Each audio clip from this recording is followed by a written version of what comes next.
I ছেলেরা I মেয়েরা ফুল তুলিতে যাই, ফুলের মালা গলায় দিয়ে মামার বাড়ি যাই। ফুলের মালা নয়, ফুলের ব্যান্ড মাথায় দিয়ে ফুলের রাজ্যে যাই। আমি কিন্তু মামা বাড়িতে আসিনি বন্ধুরা। আসসালামু আলাইকুম বন্ধুরা, সবাই কেমন আছেন? হাজির হয়েছে নতুন একটি ভিডিও নিয়ে। আজকে আমরা এসেছি যশোর থেকে চাচড়া থেকে গদখালি বাজার, এবং গদখালির বাজার থেকে আমরা ইজি বাইকে করে পানিসারা ফুলের বাজারে এসেছি। এবং এখানে কি কি আছে, এই গদখালি ফুলের রাজ্যে কি কি আছে, কি কি ফুল পাওয়া যায়, সব কিছু আপনাদের সাথে শেয়ার করব। আপনারা সবাই দেখতে থাকুন।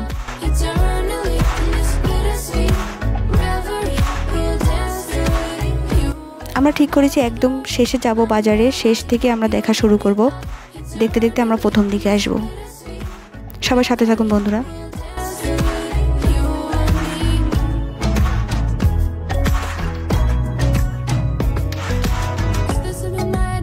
আমরা প্রথমে ফুলের বাগান দেখতে যাই, যেখানে বিভিন্ন ধরনের ফুল গাছ লাগানো আছে, চাষিরা চাষ করেছে। সেগুলো থেকেই আমরা দেখা শুরু করব।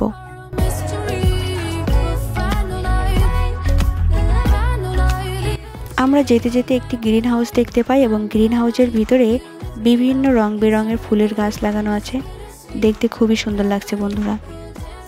এর পাশেই আছে একটি ডালিয়া ফুলের বাগান, খুবই সুন্দর দেখাচ্ছে। আমরা এদিকে এসে একটি ফুলের দোকান দেখতে পাই। এখানে ফুলের তুলনামূলকভাবে দাম কম ছিল। আমরা এখান থেকে ফুলের বাগানে যাওয়ার জন্য টিকিট কাটি এবং আমরা ভিতরে প্রবেশ করি।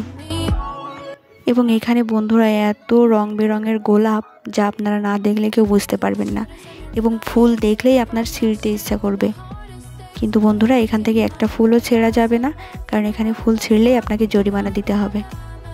এখানে আরও অনেক লোক ছিল, যে যার মতো ফুলের সাথে তার প্রিয় মানুষের ছবি তুলছে। আর পাশেই ছিল সূর্যমুখী ফুলের বাগান। এটা সূর্য যেই দিকে হেলে আছে, ফুলগুলো ঠিক সেই দিকেই মুখ করে আছে।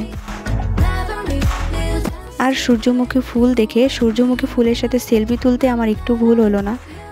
আমি সাথে সাথেই সূর্যমুখী ফুলের সাথে সেলফি তুলে নিলাম। এখানে আরও অনেক সুন্দর ফুলের বাগান আছে, দেখুন।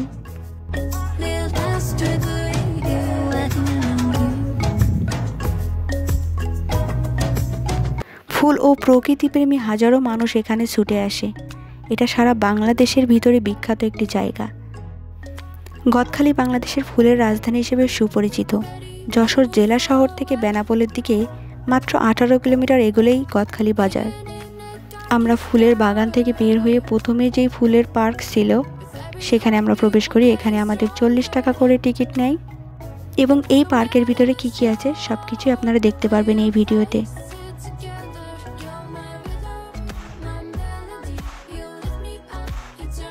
1982 সালের দিকে রজনীগন্ধা চাষের মাধ্যমে গদখালি পানিসারা এলাকায় ফুল চাষ শুরু হয়।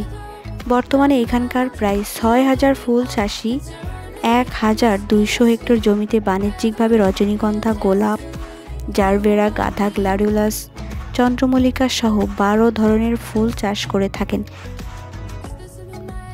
আমি এর আগেও এখানে এসেছি, 2019 সালে এসেছিলাম। তখন অবশ্য এত পার্ক এবং এত সুন্দর ডেকোরেশন করে জায়গাটা সুন্দর ছিল না, কিন্তু দিন দিন এই জায়গার এত চাহিদা যে তার জন্য এখানে একটা খুব সুন্দর একটা পর্যটন কেন্দ্র হয়ে গিয়েছে।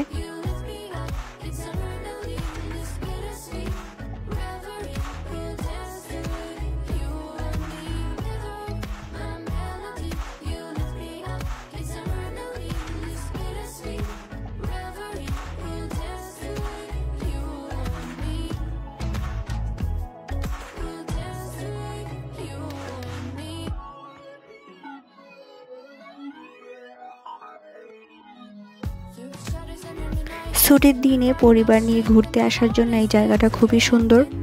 আমরা আসার সময় দেখেছি অনেক পিকনিকের গাড়ি এখানে এসেছে।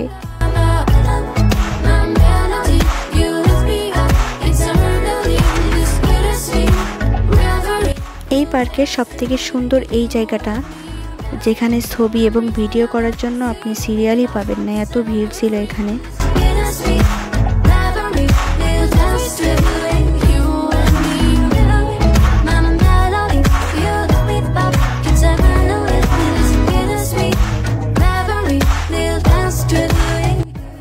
আমার মতো যারা ফুল এবং প্রকৃতি ভালোবাসে তাদের জন্য এই জায়গাটা খুবই সুন্দর। আর এখানে এরকম পার্ক আরও 4-5টা আছে। আমরা সব জায়গায় যাব এবং সব ভিডিও আপনাদের সাথে শেয়ার করব।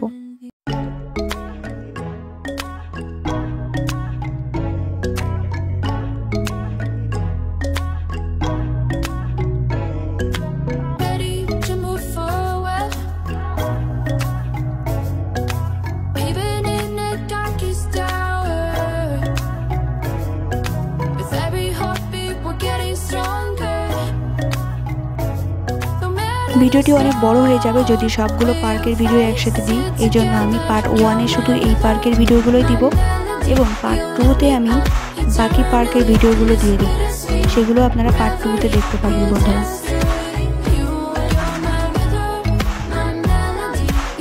এখানে একটি জলপরীর ঝর্ণা দেখতে পাই, খুবই সুন্দর দেখাচ্ছে।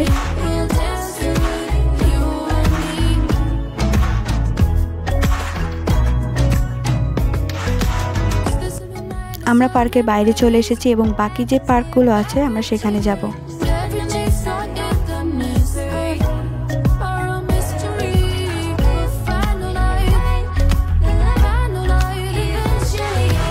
আজকের ভিডিওটি এখানেই শেষ করছি এবং বাকি পার্কের ভিডিওগুলো আমি পার্ট 2-তে আপনাদের সাথে শেয়ার করব।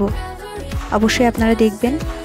ইউটিউব থেকে যারা এই ভিডিওটি দেখছেন তারা অবশ্যই আমার চ্যানেলটি সাবস্ক্রাইব করে পাশে থাকবেন এবং যারা ফেসবুক থেকে দেখছেন তারা অবশ্যই ফলো এবং লাইক দিয়ে আমার পাশে থাকবেন। সবাই ভালো থাকবেন বন্ধুরা।